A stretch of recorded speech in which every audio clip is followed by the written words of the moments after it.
All right, let's hop over to the last power conference with the SEC, which I think will also be a conference that will heavily cannibalize itself because based on how I have my predictions set up, it is extremely heavy cannibalism over here. Let's see. I've got 1, 2, 3, 4, 5, 6, 7. I have 7 teams going 10 and fucking 2.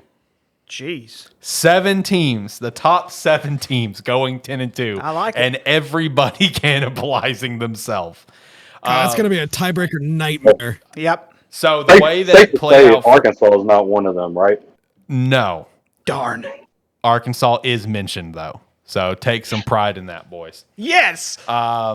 So the way that mine played out when I went through all the predictions is Alabama was the number 1 going into the conference game at a 10 and 2. Georgia right behind them at a 10 and 2. LSU in third, 10 and 2. Ole Miss 10 and 2. Texas 10 and 2. Tennessee 10 and 2, and Missouri 10 and 2. For conference winner, hey, let's look. Let me look around the room real quick, just making sure he's not here. I don't see any comments. He's probably not on Discord. All right. I do have Georgia winning the conference. Don't tell Chad. I don't need a go Dogs in the chat right now. But I do have Georgia winning the conference. In terms of the Arkansas mention, just because I want to feel a little spicy, I do have Arkansas beating Ole Miss completely randomly.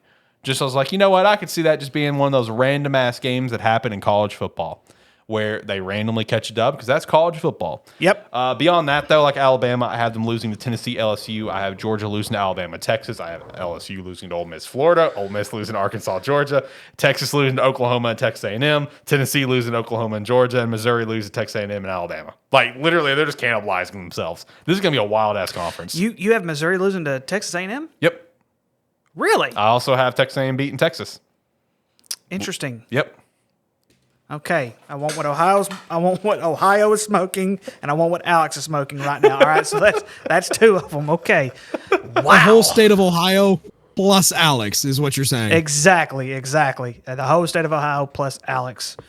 All right, I do have Georgia and Ole Miss at 11-1. I think Georgia will find a way to get that dub to actually win the conference championship. However, they're going to do it. I have Tennessee going 11-1. I've got Alabama and Texas going 10-2, and then the rest of the way goes. It's just random down the rest of the way. And then of course we'll get into Arkansas here in a little bit, but I have Oklahoma, Auburn, and LSU going 9-3. I have Missouri going 8-4. I had them sliding just a little bit compared to last year.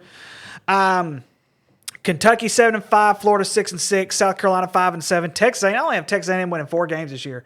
Yeah, they're not going to be very good this year, Alex. I don't think they're going to be very good this year. It's college football, baby. Mississippi State 3-9, and my Vanderbilt Commodores 2-10. Woo! Here we go. What'd you have Arkansas going? We'll get to that later. Okay. Fine. Shane, what about you? I've got a Texas-Tennessee championship game. I think Tennessee gets it. I just think Nico's just that fucking guy. I'm gonna be real. Nico is a dog. I think Nico's just that guy. I mean, just like y'all said about the Big Ten, I mean, there could easily be 4, 5, 6 SEC teams making up this fucking college football playoffs. Now, of course, that depends on what other conferences do, but I mean, you've got Alabama, you got Oklahoma, Tennessee, Texas, Georgia. I mean, that's just the top half of the conference there. Right. And there could be some arguments on some middle of the pack teams. LSU, Ole Miss, Missouri. Hell, I mean, I'd be even surprised. I mean, if Auburn's not in that conversation, but I do have Tennessee winning it over Texas. Apparently, Auburn's going to make a big leap this year, is what I understand. Yeah, I think they're going to be pretty good this year. Yeah, I've understood they're going to make a pretty big leap, so we'll see about that. Jacob, what about you? What do you got going on for the SEC? You're muted. You're unmuted. I got Ole Miss and Tennessee, with Ole Miss winning it I don't know what you guys are seeing, but I don't have Oklahoma winning over 6 games. I agree. So Oklahoma, let's see here. Let me pull up their schedule. So I do have them going 9-3. And so let's see here. Temple, Houston, Tulane should all three be wins. Auburn, I gave them a toss-up with Auburn. I think Oklahoma's going to be better defensively. I think that's why they're going to be able to beat Auburn. I gave them a random Texas win because that rivalry, you have no clue what's going to happen. And then, of course, they have South Carolina, Maine, Missouri, Alabama. Of course, I have them losing to Alabama, and then LSU. They do not have a fairly tough schedule outside of some of those teams that I mentioned that they're going to lose to. I gave Tulane the dub against Oklahoma. That's interesting. That's very interesting.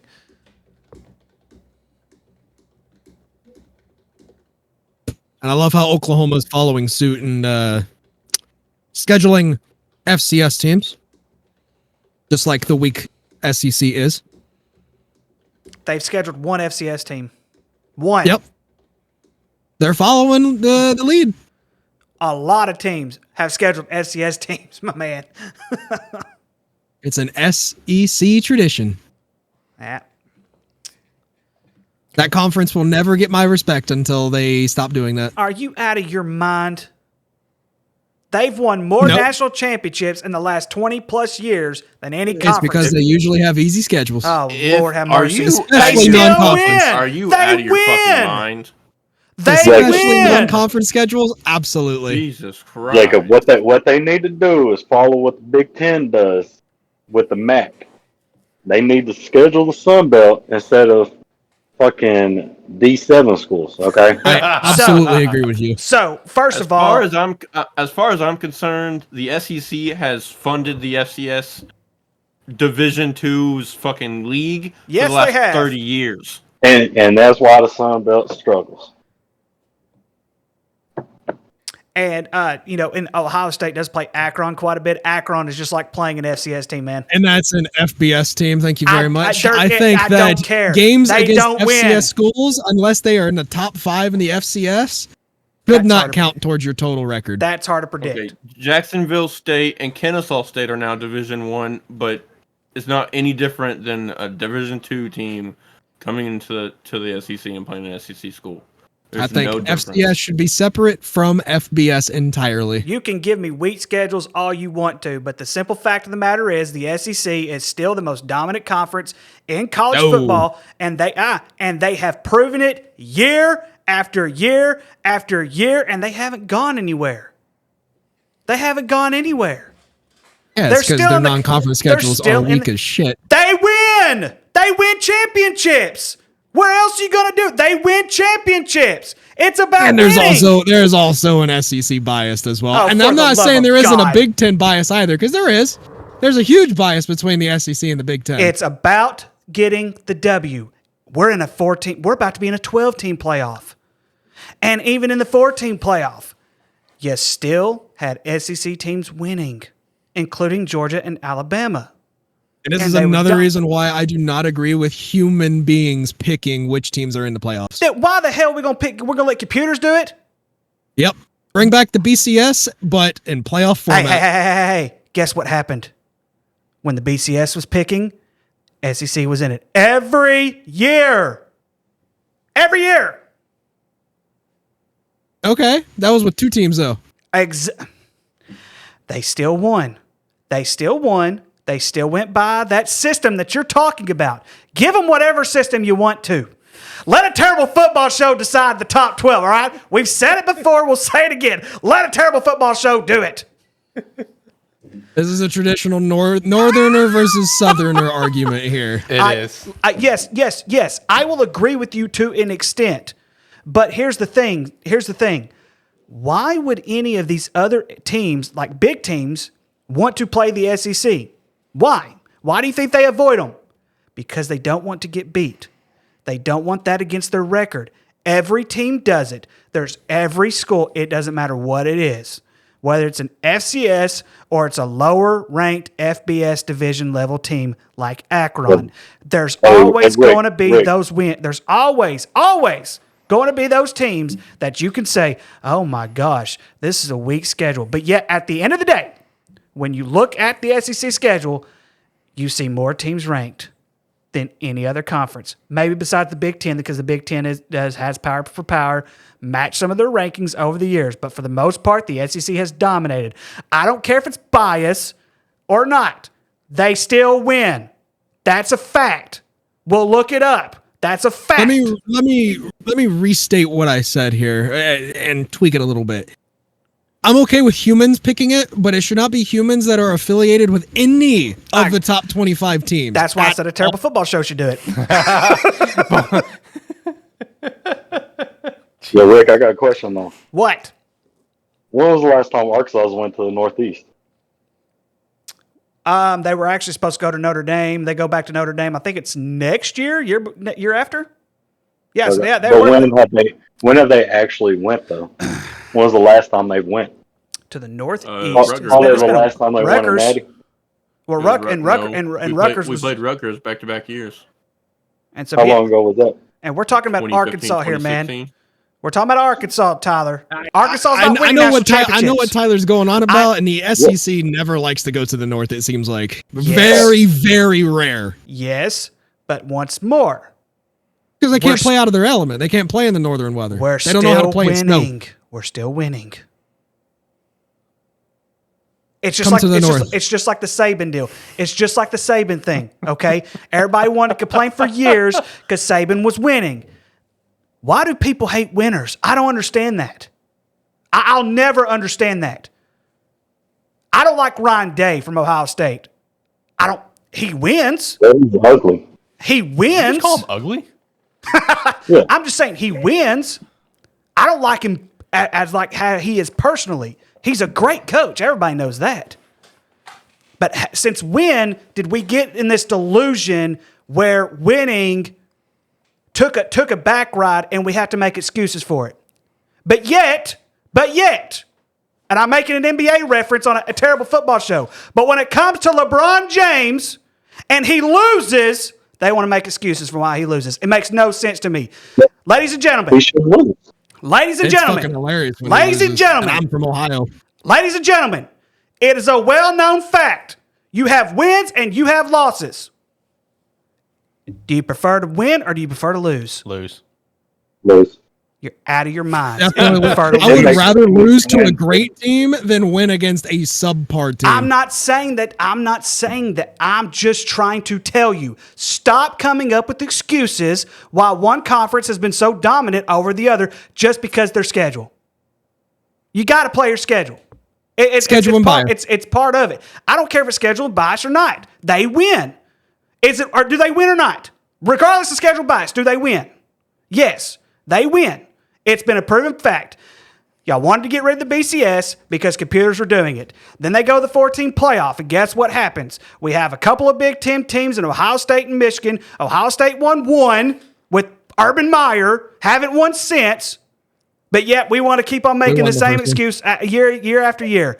The SEC still dominates the college football playoff. Hey, we had more than just Ohio State and Michigan in there, though. We had Michigan State made a run. I'm just saying in general. Why is it that we have got this generation where we make excuses for winners because of their schedule that they have to play, and we want to make excuses for losers why they're losers? I don't understand that. Like again, there's nothing. I agree with what Tyler said. If you guys are going to have a soft non-conference schedule, at least schedule Sunbelt teams, because I know you guys don't like to come out of the South. Okay. I know you guys don't. So at least schedule Sunbelt teams. That's the thing, though. They do that, and guess what happened? People complained about it because if you remember, what was it last year, year before on this show, we talked about how much the Sunbelt and the SEC were going head to head against each other. And a lot of it is because the guy who I don't know if he still does or not, but the head of officials for the SEC also used to schedule the Sun Belt. That's why they were able to play each other like that. So I'm just saying, why are we making excuses for those who win? Who gives a damn if they're playing FCS teams? I can name a lot of teams. I know. I can name a lot of teams who schedule weak teams. It's going to happen.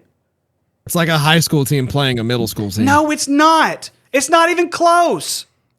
Here, I'll say this one thing. This is my opinion on it, right? You have 14 teams in the SEC, right? They all schedule one FCS school typically. I mean, teams like Vanderbilt, the lower end schools, they'll do 2 in a year, right?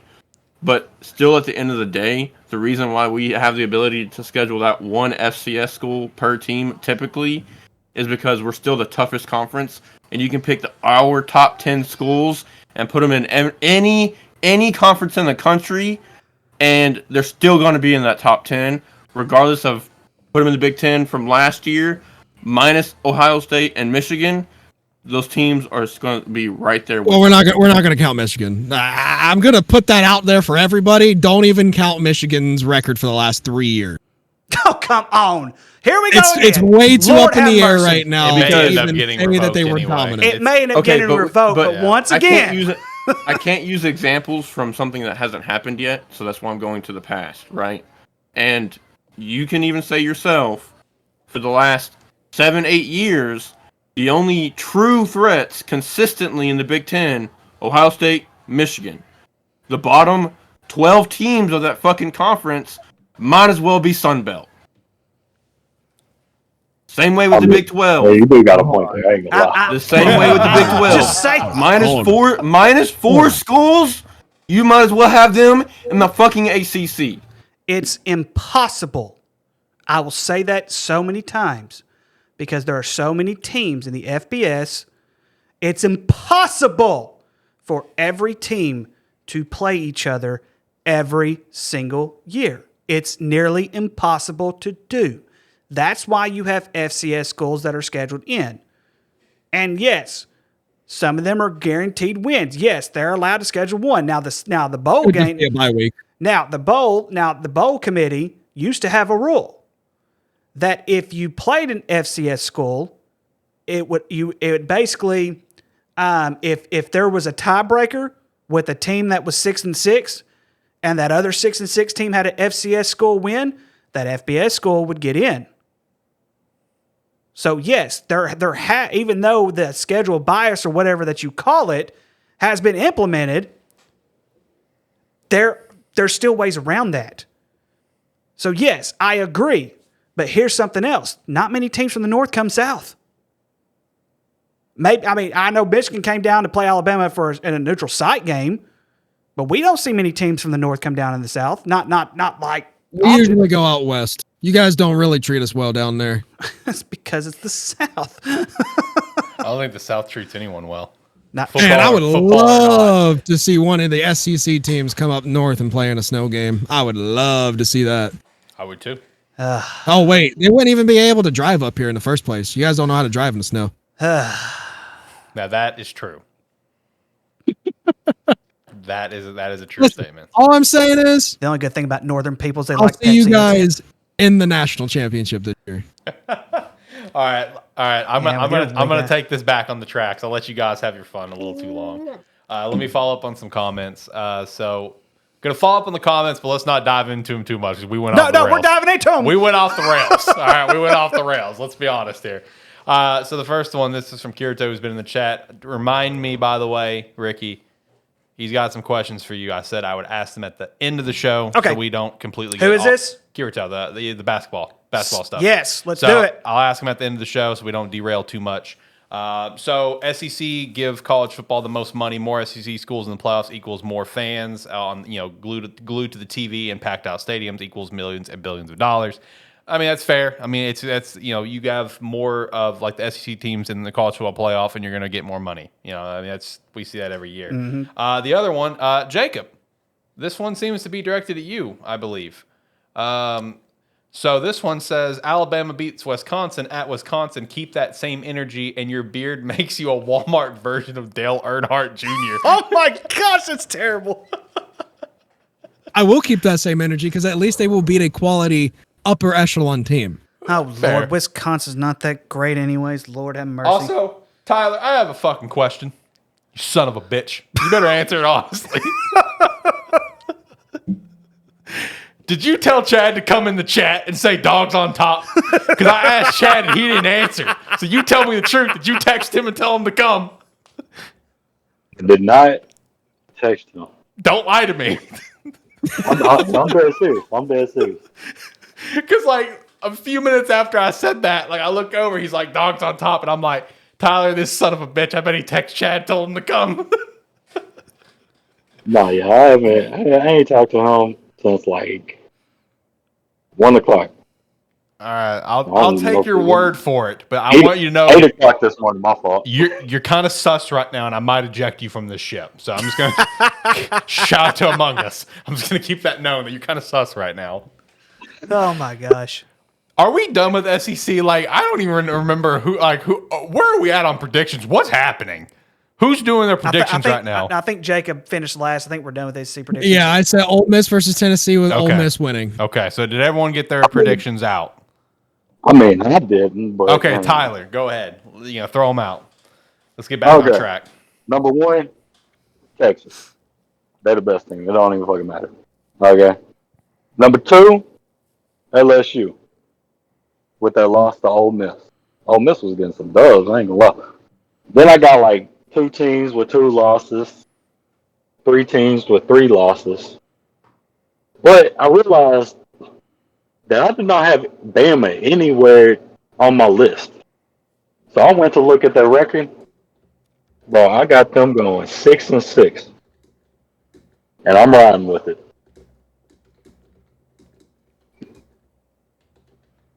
All right, sorry, I was responding to something. All right, okay. Ricky? Sir. Shane? All right, you guys already went on a massive tangent. You're not allowed to do another one. What's your Arkansas predictions? You're not allowed a tangent. We already went on a tangent. But I want to go on a tangent. But, let's hear what you guys think. Dadgummit, my thing's waiting to load. Go ahead, Shane.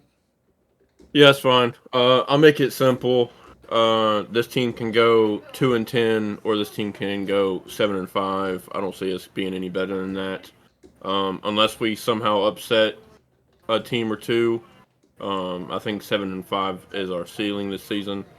I think Sam Pittman's in a really bad position. I think he's a great guy and a great coach, but unfortunately, I think the fan base is ready for our offensive coordinator to be the coach, and it wouldn't be surprised if we start out bad here. If we start out, 1-3 1-3 non-conference play, with our only win being UAPB, and let's say we lose to Oklahoma State and lose to UAB, which is a possibility. I mean, we've lost to North Texas by more.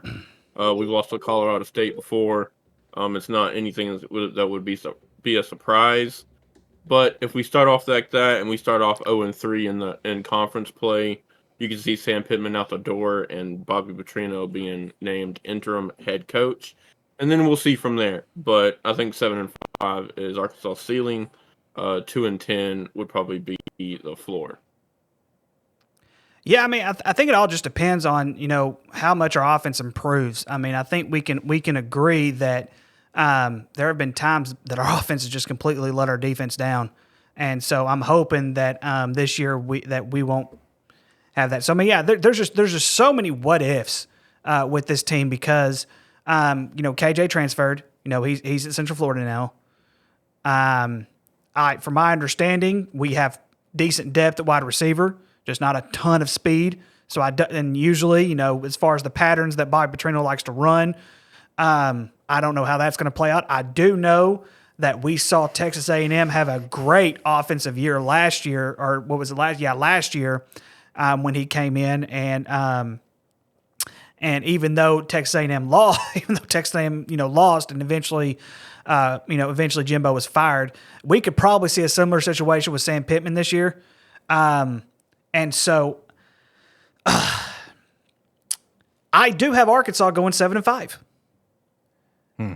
But I could see us going 3-9. I'm not going to lie to you. I can see you guys going 2-10. I could see us going to. I could also see us going 2-10. Like Jesus Christ, I can see you guys literally starting off like what 1, 2, 3, 4, 5, 6, 7, 8. I can see you 9. I can see you guys starting 1-9. So here's the thing. UAB, I have circled that game because that is a game that if we lose that game and start 1-2, Sam Pittman's probably just going to be gone right after that because it's going to be no point. It's going to be pointless after that. I'll put it to you this way: if we lose to Pine Bluff at War Memorial Stadium, his wife is going to have the car ready to go, packed up with all the everything, everything like that, and they're going to have movers and U-Hauls and things like that, and they're just going to move over to Hot Springs where his retirement home is. That's a fact. That's a guarantee. Write it down if that happens. It's not going to happen, but write it down if it happens. But here's the thing though. I'm not as high on Texas A&M as you are, Alex. I'm really not. I think Texas A&M could be a win. I do have us losing to Tennessee and LSU. I do have us beating Mississippi State. I have us beating La Tech, and I have us beating Missouri at the end of the year. I'm not going to tell you who else I have them beat. We're just going to wait as the season plays out before I give my other upset pick. I will say one thing that hurts Arkansas here. I mean, we all know KJ left, but also we lost our biggest 3 running back contributors over the last 3 years. We lost Raheem to South Carolina, lost AJ Green to Oklahoma State, and lost not AJ Green, but Dominique Johnson to TCU. Really, the only skill positions returning here is going to be our receivers. And even then, I mean, they weren't the best contributors last year. I don't think we had anybody over 500 yards last year, and we all know how bad our offensive line was last year, so they've got to severely improve.